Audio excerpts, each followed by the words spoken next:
How to customize apps on iPhone. To get started, first of all go to your iPhone home screen. Over here, long press on any empty area of the home screen until the icons start to wiggle and a minus sign appears on each app icon. Go to the top left corner and tap on Edit. Select Customize.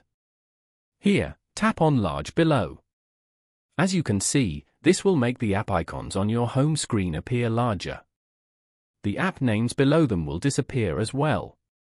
If you don't want to keep this setting, then tap on Small again. From the options below, you can select Dark to make the app icon backgrounds dark. You can also select Tinted to choose the color of the app icons.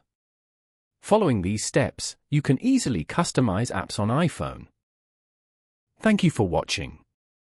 Please leave a like if this tutorial helped you, or leave a comment below if you have any questions related to the video.